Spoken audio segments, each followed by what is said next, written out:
Ladies and gentlemen, Chapter 13, Margin Trading. The buying and the selling of stock short on leverage. Now on the 7. Series 7. Only on the first half of the Series 7 examination, you will either see a maximum of 5 or 20 questions on margin. You got 5, you got the balanced exam, or it could be fixed income. Are you with me so far? Yes. You got 20. It's an exam that kind of shares all different regulations coming at you between the first and the second half, with the emphasis on other areas that we'll talk about going forward in the program. Either way you look at this, we're dealing with a very impactful strategy. And this strategy is going to make you a lot of money in this industry, and hopefully your clients as well. But I just want you to listen to me. I don't want you to do anything other than put your pens down, and all I want you to do is trade with me. Do you think you can do that? Yes. Yes. You promise now. Yes? Yes. Stay focused. Client calls up and he wants to buy 1,000 shares of GHII at $25 a share. This is a $25,000 transaction. The total dollar value of this trade is $25,000. Number of shares in the position, 1,000. Stock price trading right now at $25 a share. He said, listen, I don't have the full $25,000 to pay for the transaction. Can we margin this transaction, and maybe I'll give you 12.5, half the amount of money, and under Reg T, you'll give me the other half. Mr. Johnson, be my pleasure. If you margin up, abide by the rules of margin trading, fill out the margin agreement, are you with me so far? Yes. And get qualified and approved for a credit check into your background, we would be more than happy to extend to you up to a maximum loan of 50% of the market value. Are you with me so far? Yes. And the client deposits the other 50% in the settlement of the margin account in trade day plus 5 business days. And of course, if he fails to meet Reg T by settlement, we freeze the account for 90 days in the maintenance of the margin account, and this is what we know. Are you with me so far? Yes. Now, I want to talk to you about the margin agreement before I get into the trading with you. You're looking at one page of the margin agreement, which is a credit check into his background, which is the first part of the margin agreement. The margin agreement has 3 sub-agreements. Sub-agreement number 1 is a credit check into his background to qualify for a loan.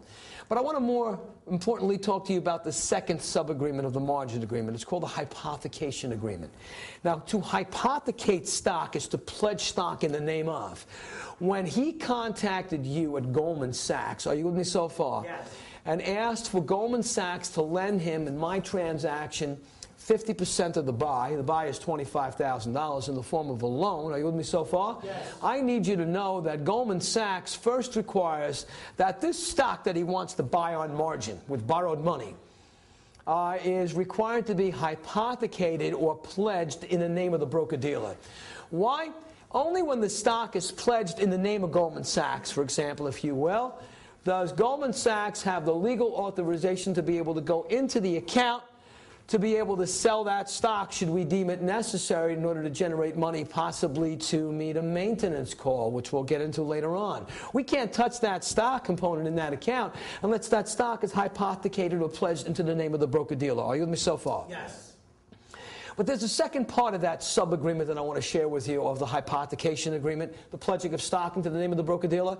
There's the hypothecation agreement, same part, sub-agreement, part 2 of that margin agreement, and the rehypothecation of stock. And let me tell you what the rehypothecation of that same stock means, the repledging of that same stock.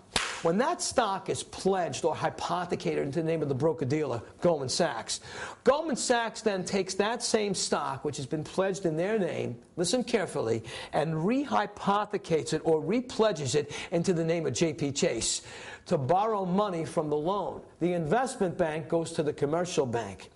J.P. Chase needs that stock in their name as collateral for the loan that they're extending to Goldman Sachs. J.P. Chase lends Goldman Sachs the 12.5, which is 50% of the buy, and charges Goldman Sachs the broker call loan rate set by the market. That same 12.5 that Goldman Sachs borrowed from J.P. Chase is then lent to the client in the form of a loan balance for 50% of the buy, and we charge the client a few points in interest above the broker call loan rate. The client deposits the other 12.5 in TD5, and he bought $25,000 worth of stock with 12.5 borrowed money and 12.5 in equity in his account represented by his margin deposit. Are you with me so far? Yes. Okay. So you came into work this morning and I said to you, you better contact your client, Mr. Finkelstein, and inform him that he has a debit balance of $980 in his account. Listen to what I said to you. A debit balance is the amount of money the client owes. Are you with me so far? Yes. The financial and mathematical abbreviation for the debit balance is known as DR. There's the loan balance right here, which is the extension of credit by the broker-dealer to the client when he borrows money and buys stock on margin. He's borrowing $12,500. There's the loan balance. We charge him a few points in interest above the broker call loan rate. Are you with me so far? Yes. A credit balance is money that's in the account. Listen carefully. Mrs. Johnson, you have a credit balance in your account of $1,150. She has money in the account, or cash money in the account. Credit balance, money in the account. You'll need that for later. Debit balance, the amount of money the client owes. Are you with me so far? Yes. Now, the amount of money in equity that's in the client's account, are you with me so far? Yes. Whether it's the long side or the short side, as you'll see, is where the client's money is. Are you with me so far? Yes. The equity in his account. There are three components to the long margin account. Going long, borrowing money to buy stock. Going long with borrowed money. Are you with me so far? Yes. There's the market value. That's the dollar value of the transaction. The dollar value of this transaction is $25,000, represented by 1,000 shares at $25 a share to be purchased with borrowed money. Are you with me so far? Yes. It's called the LMV because he's going long that stock component. Are you with me so far? Yes. Please know that's the stock component. That's the dollar value of the transaction. Are you with me so far? Yes. There's the debit balance. That's the amount of money the client is borrowing, which is always going to be 50% of the market value, because under Reg T, that's the maximum we'll extend to the client in the form of credit for the loan. Are you with me so far? Yes. And then there's the amount of money in equity the client has in the account. And that's the other 50% of the buy, represented by the amount of money the client deposits. Are you with me so far? Yes. Based upon the settlement of the margin account and trade day plus 5 business days. There are three components to the margin account. There's the stock component, the market value. There's the loan balance. There's the amount of money in equity he has in the account. Try to remember one concept right now before we get into margin trading.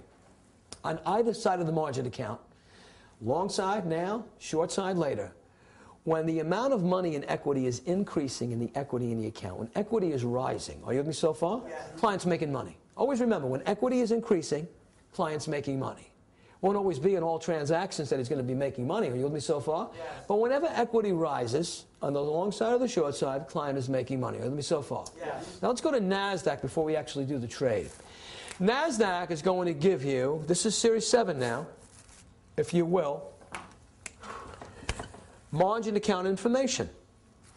In that margin account information transactionally, it'll tell you the client is long stock. Here is long 1,000 shares of stock at $25 a share on the margin account on the long side. They'll give you short margin activity, whole host of information in that account. Are you with me so far? Yes. And they're always going to ask Series 7 3 questions associated with that margin account information. 3 questions come in a row. They're going to say, use the following margin account information to answer questions 28, 29, and 30. Are you with me so far? Yes. 3 different questions related to the margin account information on NASDAQ. You're looking at the 7 right now. Are you with me so far? Yes. These 3 questions are different. Are you with me? Yes. However, they have one concept that is in common, not only theoretically, but in the real world, concerning the most important and foundational area associated with all margin trading on either side: equity. The most important component is the equity that's in the client's margin account. They will never give you the equity level. Are you with me so far? Yes. And they will never tell you or interpret for you what that equity level means. So all of these 3 questions are surrounding your basic understanding and knowledge of the level of equity that's in your client's margin account. Equity, its actual level, how much money you actually have in the account, where it's going to, up or down, and what that means to the account is the whole concept associated with margin trading. Are you with me so far? Yes. Well, that must mean that the first area that we have to establish is how do we compute and find equity on the long side in the client's margin account? And it's a simple calculation. Long market value, Series 7 minus the debit balance equal equity. 7, LMV minus DR is equal to E. 7, LMV minus DR is equal to E. 7. Pretty simple. This is not trigonometry, folks. When I take a market value of $25,000, subtract the client's loan balance of $12,500, that will equal equity on the long side, and the client's margin account is $12,500. You with me so far? Yes. Okay, LNV minus DR is equal to E. That's how we compute and find equity on the long side of the client's long margin account. Are you with me so far? Yes. Are you with me so far? Yes. Look up, trade with me. LNV minus DR is equal to E. Now, the actual amount of money you have in equity in the account, which is how much? $12,500. This is known as actual equity. How much you actually have in the account. We actually have in that account $12,500. With me so far? Yes. Now my margin account is established. I've found equity. Are you with me so far? Computed and found equity. And now we have to ask the question. And the first and the most important question on any side of the margin account is that actual equity of $12,500 50% of the current market value.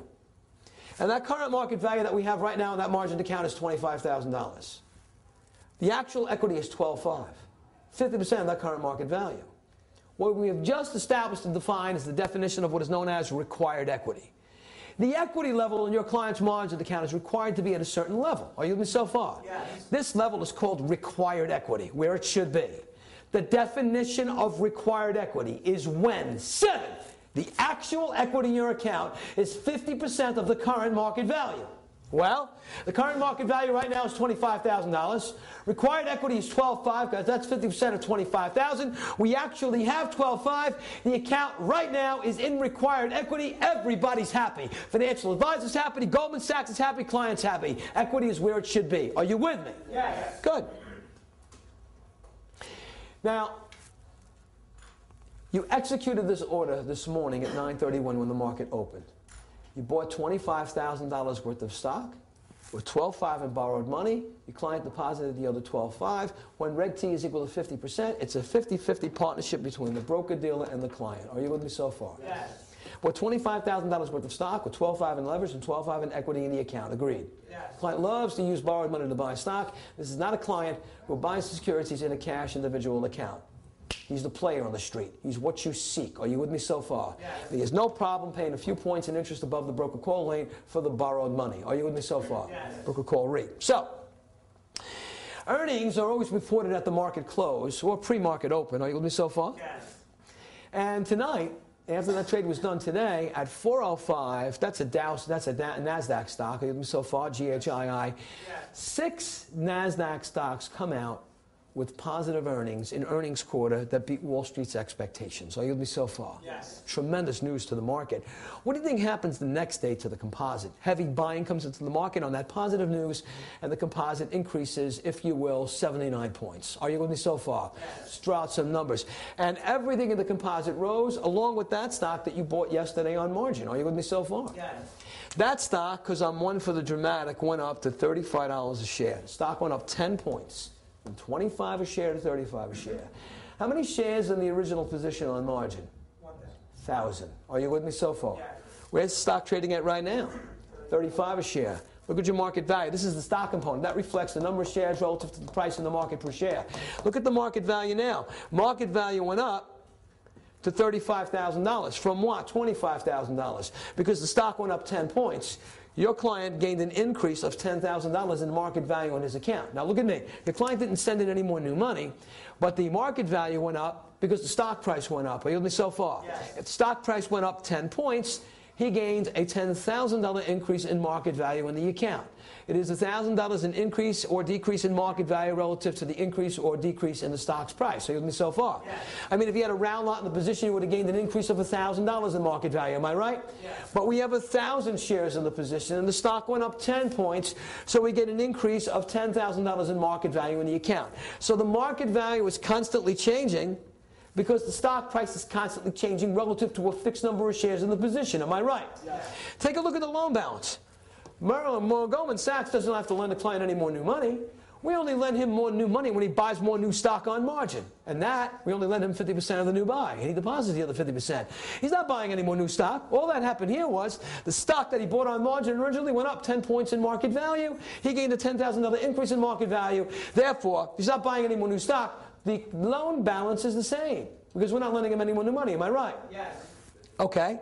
So if the debit balance is constant, are you with me so far? Yes. With an increase in the market value, because the stock price is up 10 points, can you find new equity on the long side? Sure. LNV minus DR is equal to E. What's E? You got to trade with me now. 22,500. What's required? Don't tell me 50%. I know it's 50%. I want numbers from you. What's required? 12.5. Incorrect. You're a robot. You're not thinking. You're already in trouble. Look at me. I'll say it again. Excuse me. Don't steal my thunder. I'm here to help you. I heard your answer. That's right. The definition of required equity, one more time, is 50%, I'll say this again, of the current and prevailing market value. 25,000 no longer exists. It was 12.5 when the market value was 25,000. What's your market value now? 35,000. That's the current market value. The market value is constantly changing because the stock price is constantly changing relative to the 1,000 shares in the position, which is affecting required equity. That means it's true. Are you with me so far? Yes. Now, what's required? 17.5. When I ask you for required equity, look at me. Always cut the market value in half. That's required. Are you with me so far? Yes. Then depending upon whether you actually have more or less than what is required, you could have excess equity, you could have restriction for equity, not enough, or you could have exactly what is requiring. Now, if required equity is 17.5, what do you actually have? 22, say it. 22, say it. 22.5, say it. 22.5. Thank you very much. You mean you have more than what is required? Say yes. Yes. Your account went from required equity now went into what is called excess equity. This is good news. When equity is increasing over and above what is required, the account is in Series 7 excess equity. Are you with me so far? Yes. Well, I want you to call the client up and give him the good news. It's the fiduciary, but there's only one problem. He's not at work. I want to tell you where he is. He's at Atlantic City at Taj Mahal at the crap table, giving a high-yo for the boys, playing craps. This is the kind of client you live for. You with me so far? Yes. Going to make a lot of money from this guy. Mr. Johnson, we have to talk to your financial advisor. I have some significant news to your margin account associated with the effects of what happened in the marketplace today. He says, call me back. I'm at the crap table. I'm holding the die for 10 minutes. It's like an eternity in dice language. I can't talk right now. I'm up big. Listen, pass the die. I'm your financial advisor. Take your winnings. Go have a steak and a Johnny Walker Green. We got to talk. He said, this better be good. This is beyond good. It's out of control. Mr. Johnson, let me tell you what happened today in the market, and let me tell you how it affected your margin account. Your stock, GHII, that you bought the other day on margin, yeah? When we bought it, the stock was trading at 25 a share. Stock blew up 10 points, close at 35 a share on positive news. Relative to your 1,000 shares in the position, you gained a $10,000 increase in market value in your account. Still carrying the same loan balance, but when your equity went up, so did your market value at the same time. See, Mr. Johnson, what I want you to know, Series 7 is that the market value and equity will move parallel on the long side. They move in the same direction. 7. I need you to know which way equity is moving to understand how to find its calculations and interpret its adjustment and levels. Are you with me so far? Yes. He said, wow. So tell me more. Well, required equity is 17.5. You actually have 22.5. You have excess of $5,000 in equity lying in your margin account. He said, well, this is good news, and let me tell you why. You called me here today. You know I'm at the Taj Mahal, but before I was at Caesars, and I lost $64,000. That's why I'm at the Taj. They gave me a marker because I ran out of cash. And so my plan is to go back over to Caesars and kind of keep my reputation alive down here and pay off some of that money, pay off some of that marker. Sure, I could do that with some of the winnings at the Taj, but maybe I can take some of that $5,000 if I can. And withdraw it as cash to go down there across the hall at Caesars and pay off some of my marker. Can I use some of this excess money? Absolutely. Let me talk about this excess money, Mr. Johnson, this excess equity lying in your account. The first thing I want to tell you is that when a margin account experiences excess equity, and why do we have excess equity? Simply because the market value went up, driving equity up over and above what was required. Are you with me so far? Yes. We are required here, Series 7, regarding the maintenance of your margin account. This is concerning the maintenance of a margin account. This is 7 now. When an account has excess equity, to open up another account called a special memorandum account that will be Series 7 attached to your margin account. Listen to me carefully today. Don't look in your notes. It's right here for you. It's all right here. When an account experiences and contains excess equity, the responsibility of the broker-dealer and the broker is to open up and establish and maintain another account that you have to open up right now that will be physically attached to the margin account that will be credited with the excess equity. Are you with me so far? Yes. That account that's credited with excess equity is called a special memorandum account. SMA is not excess equity. I'm going to say this one more time to you. SMA is an account that is established and opened up and maintained by the broker-dealer attached to the margin account that is credited with excess equity. Are you with me so far? Yes. So in English, my broker, that means that's where you're going to put the $5,000. Absolutely, Mr. Johnson. It's right there for you. The excess equity is not lying in the margin account. It was created from the margin account and credited to the SMA account. He said, look, you put it wherever you want it. I just asked you if I can use it. I know. I'll get to that, Mr. Johnson. I just wanted to tell you all the mechanics of what's required here. So let's talk about how you can utilize this excess equity of $5,000 credited to the SMA account. You have two choices on how you can use this money. Choice number one, take the excess equity of $5,000 that was credited to your SMA account and multiply it times 2, and that's going to give you $10,000 in Series 7 buying power. He says, look at me. What does that mean? I don't know what that means. It means if you should happen to have another investment that you might like to go long on margin, are you with me so far? Yes. And I have many because I'm fresh and exploding with ideas all day long because that's what we do for a living. We're exploding with recommendations all day long, aren't we? There's no end to our recommendations, is there? Of course not. You would be able to buy $10,000 more worth of new stock with $5,000 of excess equity.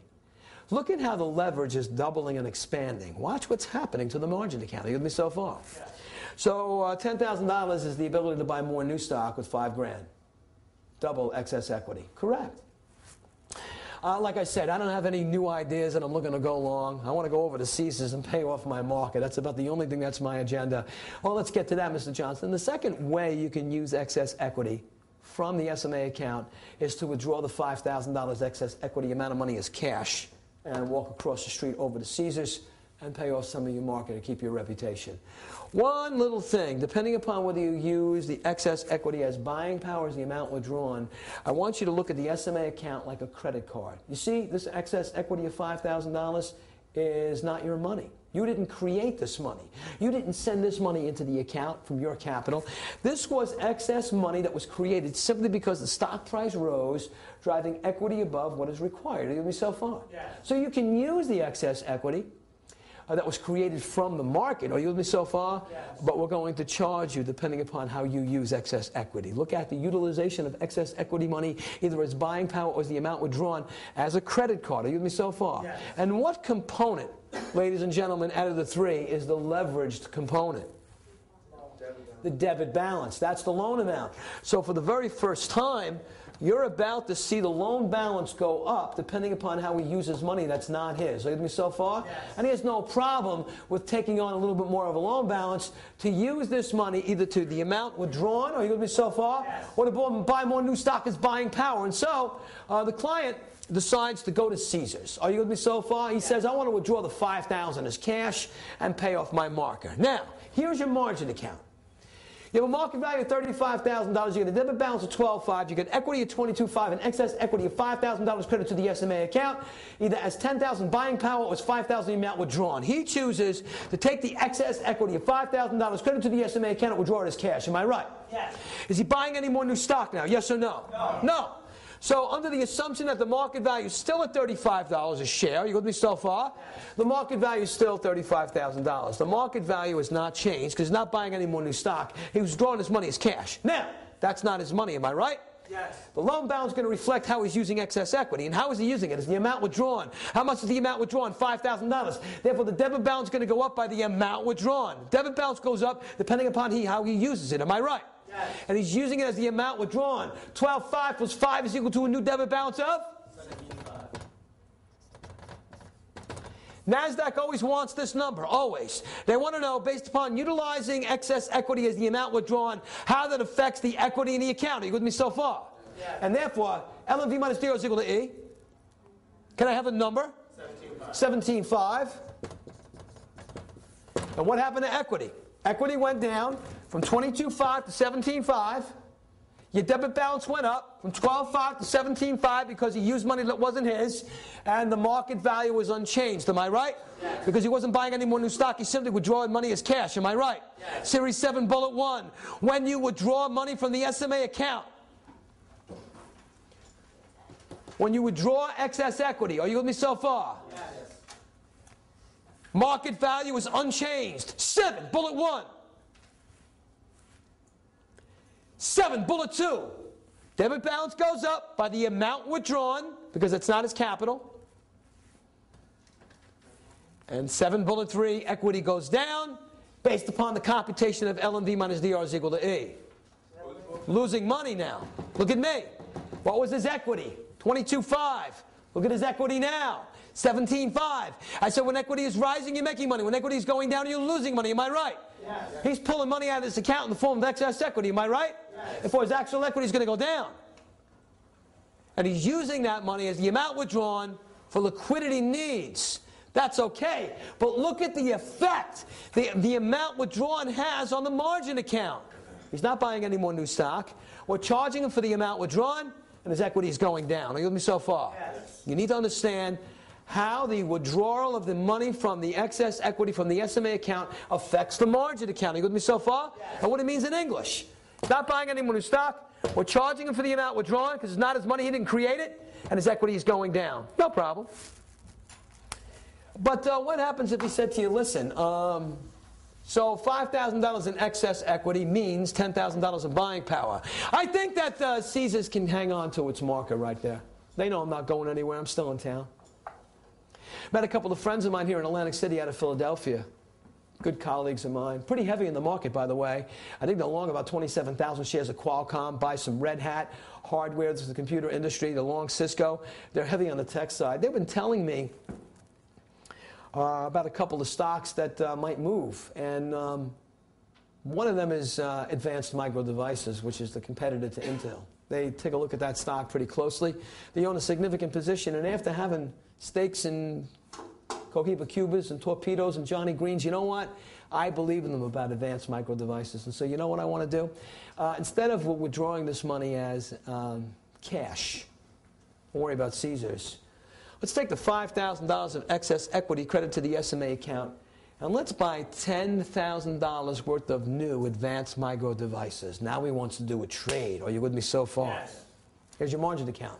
35, 12, 5, 22, 5, 5,000 credited to the SMA account. That's 10,000 in buying power.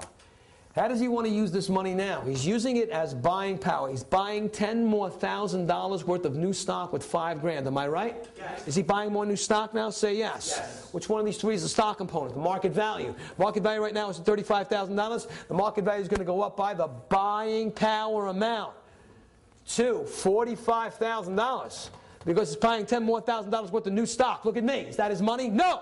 How is he using his money now? As buying power. What is the buying power amount? 10,000. Therefore, the debit balance series 7 bullet 2 is going to go up by the buying power amount. 12.5 plus 10 is equal to 22.5. And therefore now, what is this adjusted level for equity after he used $10,000 in buying power? LMV minus DR is equal to E, 22.5. Am I right? Yes.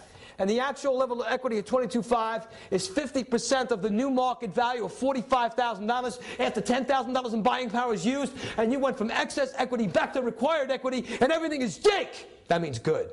Are you with me so far? Yes. I told you you'd be trading in less than 20 minutes. Let's take a look at what happened to the margin account and the effect that it had on equity when he utilized buying power. 7, bullet 1. When you use buying power, look up, bullet 1, step 1, the market value goes up by the buying power amount because you're buying more new stock. Agreed? Yes. Equity, debit balance goes up by the buying power amount, step 2, because that's not his money, the $10,000. And look at equity. It stayed the same based upon LMV minus DR is equal to E. Before, when you withdrew the money as cash, the stock component stayed the same. Am I right? Yes. Debit balance went up by the amount withdrawn. Equity went down. Here now, when he uses buying power, are you with me so far? Yes. Market value goes up by the buying power amount. Look up. The debit balance goes up by the buying power amount. It's not his money. We're charging for the leverage on how he used it. Equity stayed the same. I keep saying something to you twice. Series 7. Listen to me carefully. No 3 components in the margin account can move at the same time. Only 2 of the 3. One has to stay constant. Whether it was the market value when he withdrew the money as cash, or whether it was the equity when he used it as buying power, the SMA amount. Are you with me so far? Yes. The reality is we're transacting within the account, and computing and finding the adjustments to the level of equity in the account, which is exactly what NASDAQ seeks. Are you with me so far? Yes. Your already trading margin, I promised you, would be less than 20 minutes. And so, we see the effect that excess equity credited to the SMA account has on the margin account, whether it be as buying power or as the amount withdrawn. Are you with me so far? Yes. How come you could never take excess equity to reduce a debit balance? In case he wants to pay off some of his loan with this excess money. Because what happens to the debit balance when you use excess equity? It goes up. Why? Because remember, it's not his money. Are you with me so far? Yes. So let's eliminate this thought from your mind right away about trying to take excess equity money to pay off a loan balance. Are you with me so far? Yes. Because excess equity will increase the loan balance. Are you with me so far? Yes. Because that's money he didn't create. That's credit card money. Are you with me so far? Yes. And besides, clients usually don't want to pay off their loan balance. The minute a client wants to start paying off his loan balance in a margin account, he wants to close the account down.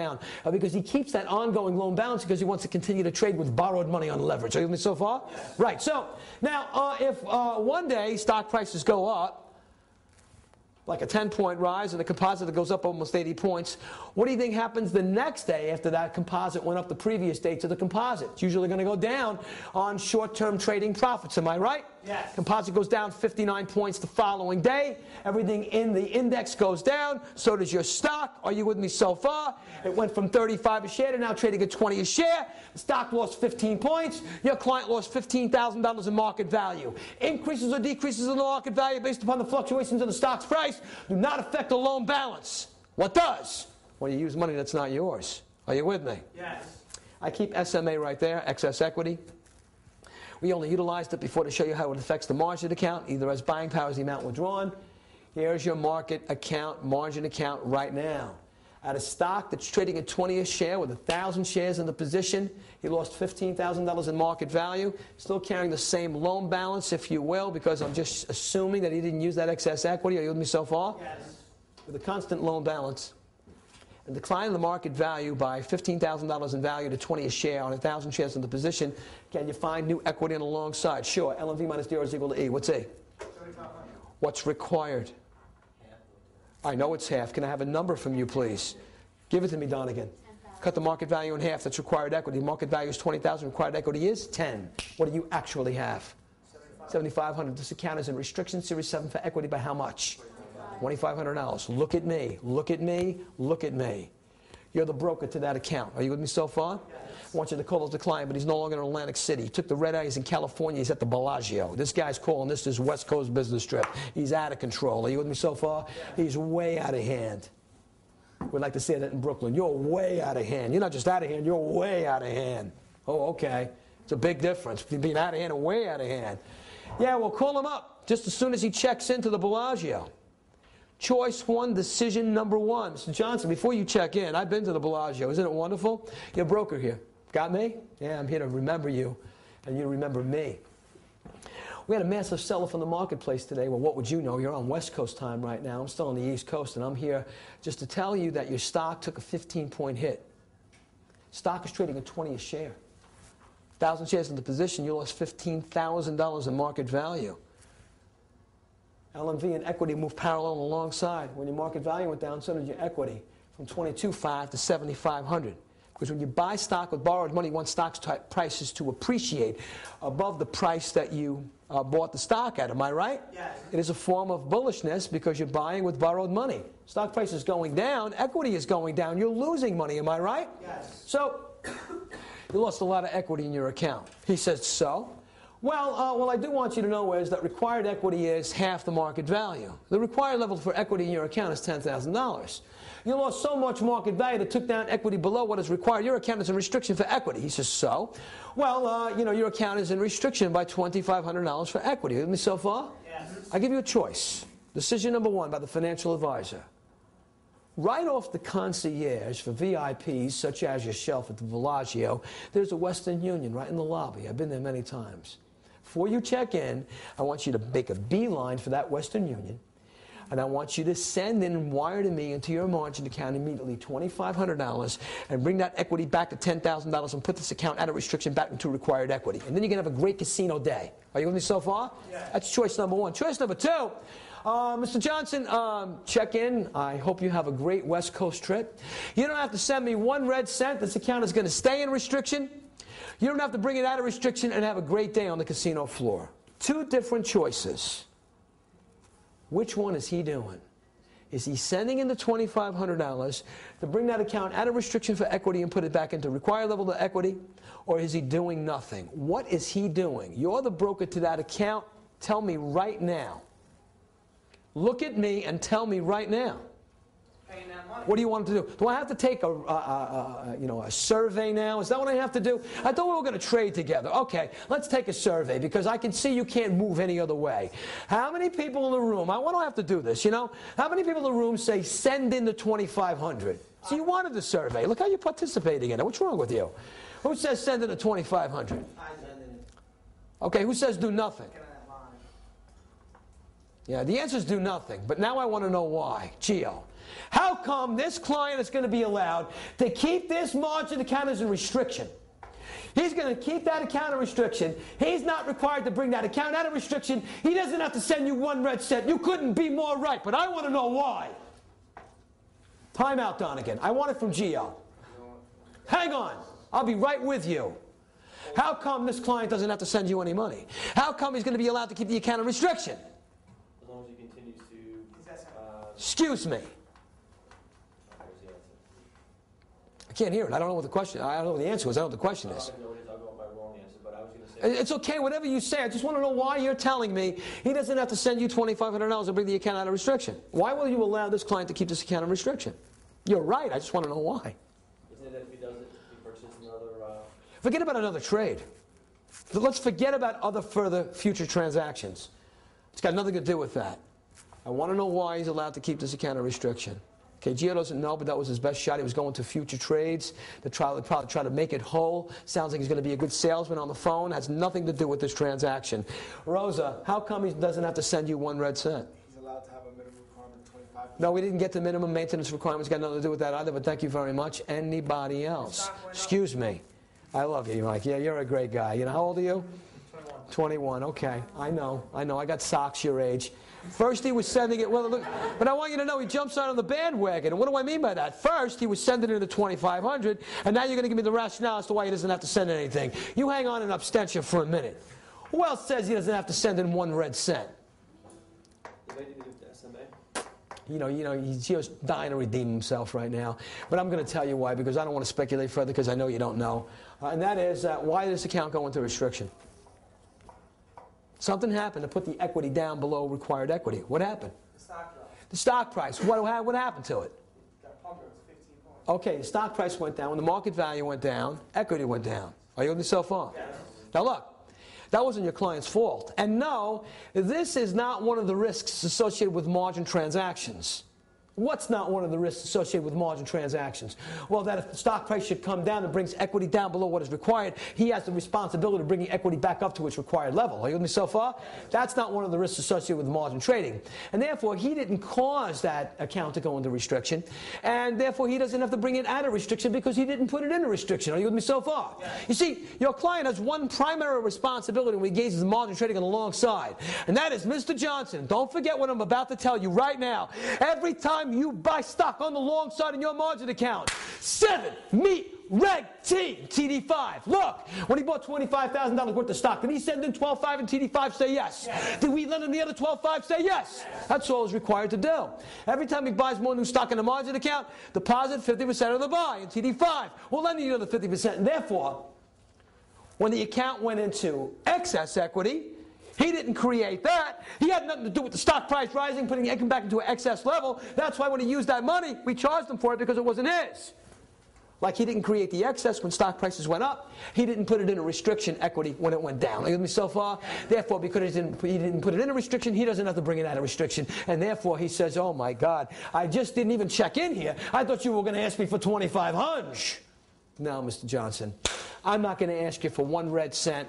That account's going to stay in restriction. It's not going to come out of restriction until stock prices rise, bringing equity back up on a parallel basis, up back to hopefully its required level. You don't have to bring it out of restriction because you didn't put it in a restriction. Are you with me so far? Yes. Jesus, that was a close call. I even get on the casino floor. I know. Have a great day. But it's my responsibility to let you know when the account is in restriction, as well as the good times when it's in excess. Are you with me? Yes. Well, that was Tuesday.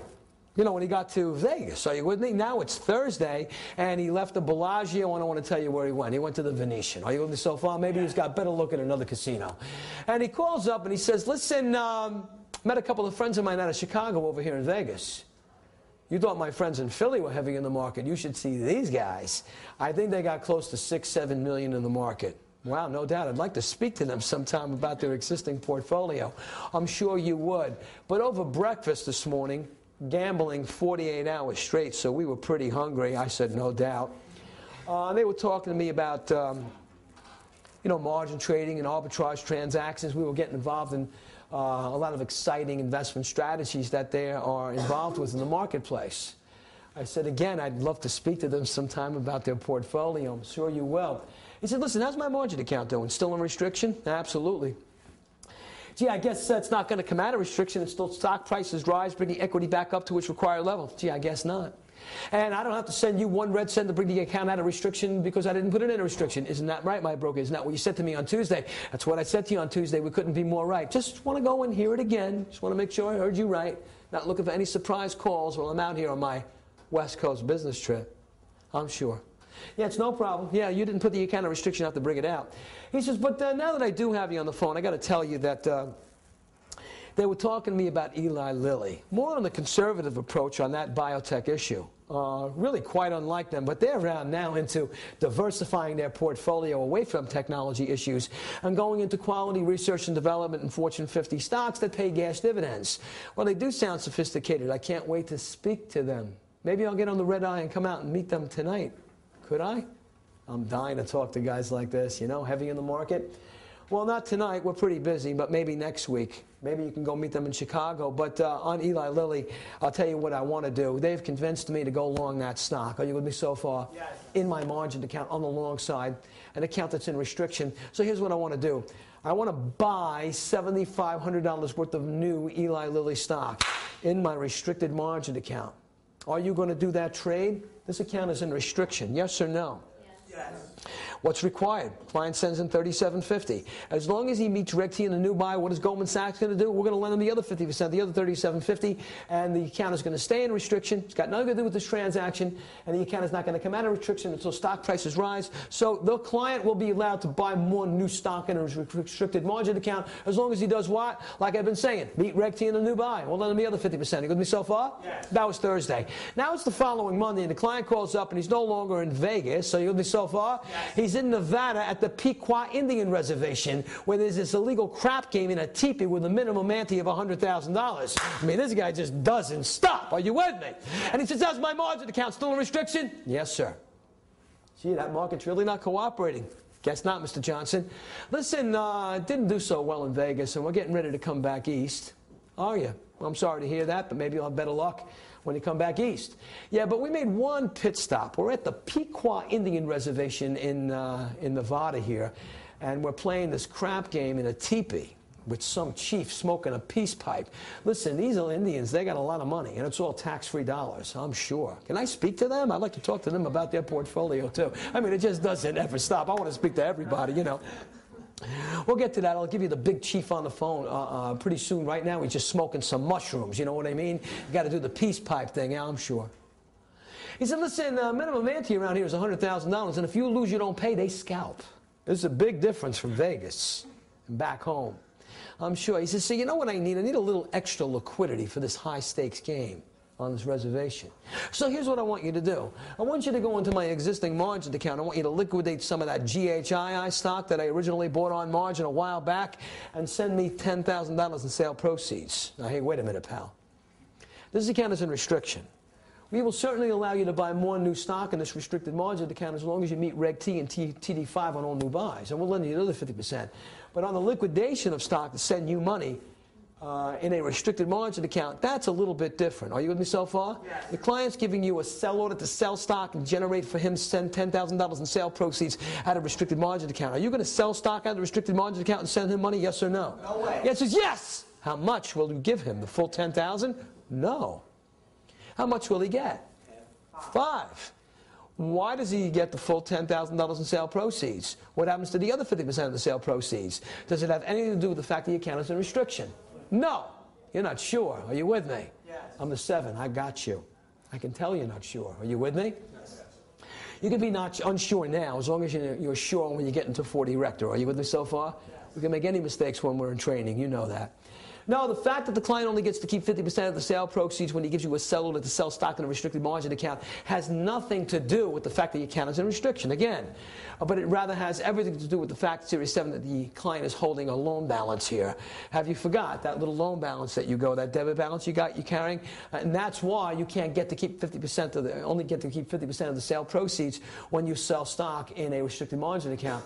The other 50% goes, Series 7, to reduce the debit balance because you got a loan. Are you with me so far? Yes. Now, look up one more time before you start writing. I know you want to take wonderful notes. You know I've prepared all the notes for you. Are you with me so far? Yes. So relax.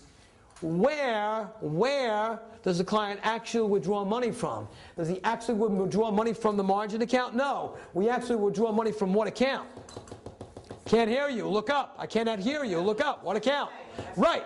So the first step is when the client gives you a seller to sell stock in a restricted margin account, the full sale proceeds, step 1-7, is credited to the SMA account. So the full $10,000 that he's seeking, are you with me so far? Yes. In sale proceeds will be credited to the SMA account, of which from the SMA account, Series 7 Bullet 1 he could withdraw 50% of, and the other 50%, Series 7, go to reduce the debit balance. 7.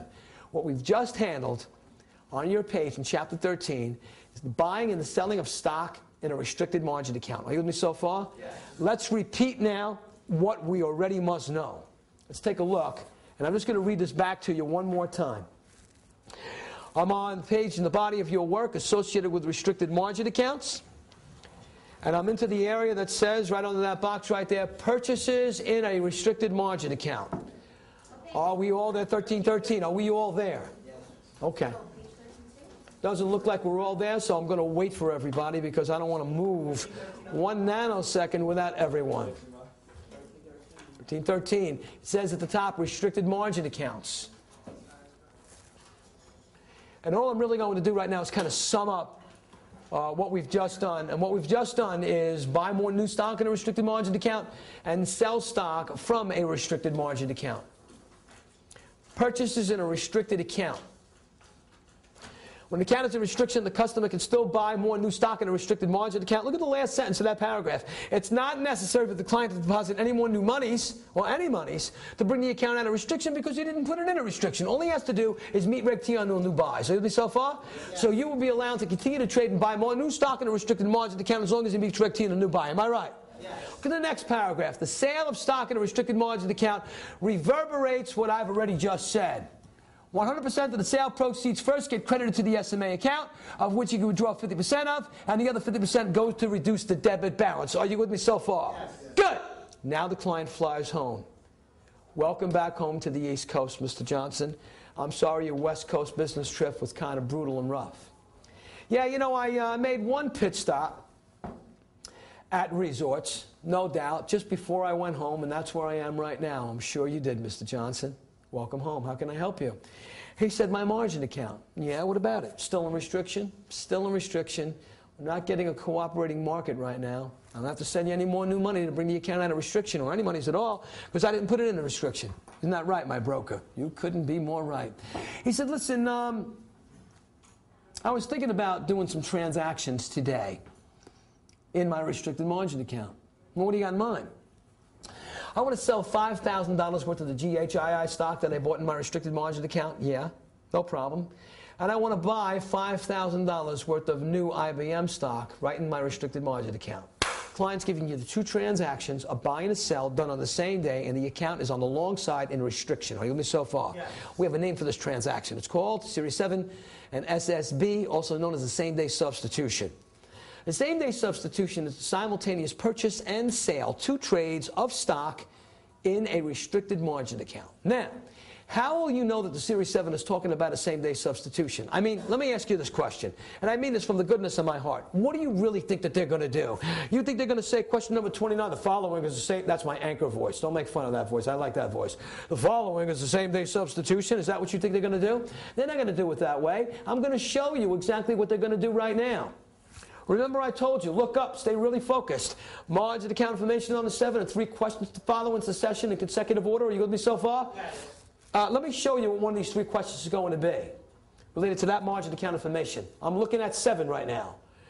On September 29th of 2009, Mr. Johnson contacts his account executive to buy $7,500 worth of GHII stock and sell $2,800 worth of existing stock out of his existing margin account. The following is the margin deposit in this transaction. They're never going to give you equity. You take the L and V minus D is equal to E. You'll see E is in restriction on the long side. You'll go back to the question again. You'll see 2 trades done on the same day out of an account on the long side. It's in the restriction. Ladies and gentlemen, this is a same-day substitution. Are you with me? Yes. You got to think here at this level now. Well, what we have in our industry are special margin requirements that the client must deposit when the broker is required to perform 2 transactions on the same day for a same-day substitution. Are you with me so far? Yes. Special rules on how much money he has to send in order for the broker to effect those 2 transactions on the same day in a restricted long margin account. Now, same-day substitution rule number 1. Just listen first.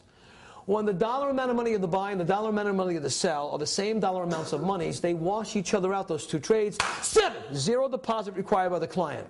You'll do those 2 trades without the client sending you 1 red cent. So in my example, it was a buy of IBM new stock, $5,000, and the sell of $5,000 with the GHII. Buy dollar amount of money and the sell dollar amount of money is the same. 0 required by the client for deposit. Are you with me so far? Yes. Same-day substitution rule 2. It's called a net buy. The word net is the difference between the buy and the sell of the 2 trades. That means he's greater buying than he is selling as a result of the 2 transactions. Let me show you what I mean. Look at me. Let's do the trade. Look at me. Your client wants to buy $10,000 worth of IBM new stock. On the buy side, it's $10,000 worth of new stock. And he wants to sell $5,000 worth of the GHII existing stock out of his account. He's greater buying $5,000 more of new stock than he's selling of existing stock. Are you with me so far? Yes. That's known as a net buy of $5,000. He's buying $5,000 more than he's selling. Am I right? Yes. 7, deposit 50% of the net buy in TD5. He has to deposit $2,500, which is 50% of the net buy of $5,000. Merrill Lynch will let him the other 50% of the net buy, the other $2,500, right? Yes. And then you will buy him $15,000 worth of stock and sell him $10,000 worth of existing stock out of his restricted margin account. 7, on the net buy, deposit 50% of the net buy in TD5 on a same-day substitution. Are you with me? Yes. Are you with me? Yes. Same-day substitution rule 3. It's a net sale on the SSB transaction. That means he's greater selling than he's buying as a result of the 2 trades. Let me show you what I mean. He wants to sell, look at me, $10,000 worth of stock from his restricted margin account and buy $5,000 worth of new stock. He's greater selling than buying, $5,000 in sale proceeds to the client. The net sale proceeds of $5,000, just like the sale of stock in a restricted margin account, is credited to the SMA account of which he can withdraw $2,500, 50% of, and the other 50% of the net sale proceeds of the same-day substitution are used to reduce the debit balance. 7, 2 trades, same day, cannons and restriction only on the long side. Are you with me? Yes. Okay. I want to go back to the very first transaction that we did when the client opened up his margin account. Are you with me so far? Yes. His initial trade, his first trade, you remember the transaction. It was a buy of how much? $25,000 with the GHII represented by 1,000 shares in the position at $25 a share. This is the first transaction the client ever did. This is a brand new margin account. Are you with me so far? Yes. Now, what does the Federal Reserve require the client to deposit in TD5? That's an FRB requirement. Are you with me so far? Yes. Federal Reserve Bank requirement is 50% of the market value, or the LMV. That's the Fed's requirement. Are you with me so far? Yes. But I want you to let the client know that when he buys stock for the very first time in a long margin account and looks to borrow money, we in the industry, known as the member firms, who are the real casinos of the world, I'm talking about Merrill, JP Chase, I'm talking about Goldman Sachs, Furman Sells, Hamburg Quist, I'm talking about the investment firms of the financial markets. We in the industry are known as the member firms, called the New York Stock Exchange NESD member firms, have our own minimum initial requirement that the client has to deposit when he buys stock for the very first time in a brand new account. Are you with me so far? Yes. It's called the industry's requirement on his initial transaction. for a brand new account only. And it's got nothing to do with the Fed. The industry's requirement on an initial transaction only, on the long side, in a brand new margin account, first trade only, is $2,000 or 100% of the market value, whichever is less of those two financial components. That number is the industry's requirement. That number then is compared to the Fed's requirement, which is 50% of the market value, and the greater of the two is the amount of money the client must meet in TD5 when he buys stock on margin in an initial transaction, new account, for the very first time only. Now you might ask, after the initial trade and the comparison of the industry's number compared to the Fed, then what is the client required to do? And as far as his deposits are concerned, which industry? Do we follow the industry or the Fed? Strictly, the Fed takes over on all new buys then thereafter, and it's just on all new buys after the initial transaction, just meet Reg T and TD5 on all buys then thereafter. This is only a comparison for the initial transaction. Now, the question becomes, how will you know that on NASDAQ they're talking about the initial trade? And the answer is, when you see the following language, and I want you to go to 13.7 in the body of your work, where it says example number 1, example number 2, and example number 3. I want to share with you language on NASDAQ. This whole test comes down to, based upon your prerequisite knowledge of the regulation, language. Look at me. When you see language like this, Mr. Johnson contacted the account executive for an initial transaction in a new margin account for a buy of 100 shares of stock at 30 a share. When you see words like initial or new, they're going after this regulation, which is assumed. Are you with me so far? Yes. Now let's take a look at these transactions. I'll do 3 trades so you can see how the rule applies. Are you with me so far? Yes. Now, if we do enough transactions, it really starts to come to fruition. Are you with me? Yes. Which is the method to my madness. Transaction number 1. A customer's initial purchase in a margin account for stock worth $3,000. What you just read and passed right through was the word initial. A customer's initial. You're in the 7 right now. You see words like initial or new. Listen to me. They'll never use the word initial and new in the same language. It's either initial or new. They use the word initial or new account. This is for new accounts only. They're talking about this regulation. Now, that was a buy of $3,000 worth of stock on margin. Am I right? Yes. Let's take a look at the industry's requirements. $2,000 or $3,000. Because 100% of the purchase price is $3,000 here. Am I right? 100% of the purchase price is 100% of the market value. And it's a buy of $3,000 worth of stock in a new margin account. Now, what's less, $2,000 or $3,000? The answer is $3,000, so the industry's number is $2,000. Am I right? Yes. Now, what's the Fed say? 50% of $3,000 is $1,500. Am I right? Yes. So what's greater, $1,500 or $2,000? Because it's the greater of the two. Here, $2,000 is the greater of the two. The industry is one out. Your client has to deposit $2,000 in TD5 for you to buy him $3,000 with the stock on margin. Right? Right. Look at the next transaction, example number 2. It's a buy of how much? $1,800 worth of stock in a new margin account. Fed says, look up, $900. That's 50% of $1,800. Am I right? Yes. Industry says, look up, $2,000 or $1,800. What's less, $2,000 or $1,800? $1,800 is the number for the industry. Am I right? Yes. What's greater, $1,800 or $900? $1,800. Here, the industry is one out again. It's the greater of the two. Your client has to deposit $1,800 for you to buy him $1,800 with the stock on margin at TD5. Am I right? Yes. Look at the last trade. It's a buy in a new margin account of a round lot at 50 a share. Market value $5,000. Fed says $2,500. Am I right? Yes. Industry says, look up, $2,000 or $5,000. What's less? $2,000. What's greater, $2,000 or $2,500? $2,500. Here, the Fed is one out, and it's the greater of the two. Your client deposits $2,500. The greater of the two for you to buy him $5,000 with stock on margin. Done. Look at me. Your client's deposited the initial minimum margin deposit. The account is now open. Are you with me so far? I want you to call him the next day, and he says, look, what do you want? Hey, look, you want to talk to your wife and your family that way? You can. That's your prerogative. I'm your financial advisor. Don't you ever take that tone with me. I'm here to change your net worth and your financial life so your dreams come true. I know, but yesterday you had me on the phone with this wild rule, $2,000 or 100% of the purchase price, whichever is less. That was the industry's requirement for new accounts. That number was compared to the Fed. The greater of the two, it's 50% of the market value. You know, it kind of dazzled me, that regulation. Don't be dazzled. It's the greater of the industry versus the Fed. Well, what do you got for me today? You know, with these wild rules? Absolutely, Mr. Johnson. You know, when I send you out certain disclosures regarding the risks of margin trading, you should look at the information in the supplement documentation that I sent out to you. Well, let me have it. Well, Mr. Johnson, the equity in your account. Yeah, what about it? You know, the equity in your account has to be maintained at a certain minimum level at all times. He says, you see, that's exactly what I mean. That sounds like a threat to me. It's not a threat. It's an education. I am letting you know on behalf of the investment bank, as your financial advisor regarding the management of this account, that if your equity ever falls in your account on the long side below what we consider to be in our industry, according to the New York Stock Exchange and the NASD member firms, a maintenance level, or you guys again, yes, us guys again, that the industry requires that the equity in your account never fall below 25% of the market value.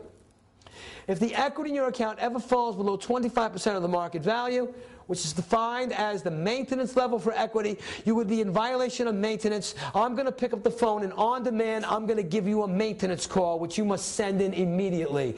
And if you fail to send that money in to meet a maintenance call, not a margin call, a margin call is the amount of money the client deposits when he buys stock on margin. Are you with me so far? Yes. A maintenance call, met on demand, is the amount of money the client must send in to bring equity back up to this minimum maintenance level at all times. Are you with me so far? Yes. Then remember, if you fail to send in that money immediately, we reserve the right, because the stock has been hypothecated into the name of the broker-dealer, to go into that margin account, take that stock, liquidate the stock to meet maintenance, and you would still have a loan balance on the original market value. You could get wiped out if you don't listen to me. Oh my God, what did I get myself into? The risks and the excitement of leverage or margin trading. So listen to me. Are you with me? Yes. This is pretty wild, but that's exactly the way these trades go off. Try to remember, I'm an advisor. Are you with me so far? Yes. I don't think you forgot that, though. And so we talk about maintenance, a level that equity must be maintained at all times. And that level is 25% of the prevailing and the current market value. So let's take a look at maintenance. Now, what do we care about associated with the equity in the client's margin account? Well, I'll tell you. We care about equity falling. We're never worried about equity rising when market values go up, putting the account into excess equity, going into SMA. Those are the good times. Are you with me so far? They can be transferred into the amount withdrawn, a long buying power. Those are the great times of riding that bull and the appreciation above the stock price that we bought on margin. It's when equity falls. Now, we're worried about equity falling. Below what level? Maintenance. We have to ask another question. When does equity fall? When what falls first? Market value. So we have to establish a new low for the market value. Because what happens to equity when the market value declines? Equity goes down. What are we worried about? Equity falling. Below what level? Maintenance. What is maintenance? 25% of whatever the market value might be. So by establishing a new low for the market value, that new low for the LMV will, in parallel movement, have equity go down exactly to maintenance. Are you with me so far? Yes. So if the market value ever goes down below the debit balance times 4/3, which is the formula that establishes a new low for the market value that will take down equity to maintenance. If the market value ever goes below debit balance times 4/3, what's going to happen to equity? It's going to crack through maintenance, be in violation of the maintenance call, and you're going to give them a maintenance call met on demand. Am I right? Yes. Let's take a look at maintenance. Are you with me so far? Yes. And a maintenance call violation. Look up. I give you a margin account with the following market value of $20,000. There's your LMV. Are you with me so far? Yes. I give you a debit balance of $9,000. I give you equity of 11. There are multiple questions associated with the margin account on NASDAQ. Are you with me so far? Yes. We'll get to maintenance in a moment. I just want to review something you should know. What can you tell me about the condition of this account with a market value of 20, a debit balance of 9, and equity of 11? Excess equity, how much? The required equity is, cut the market value in half, 10. You have 11. Excess equity is 1. Credited to where?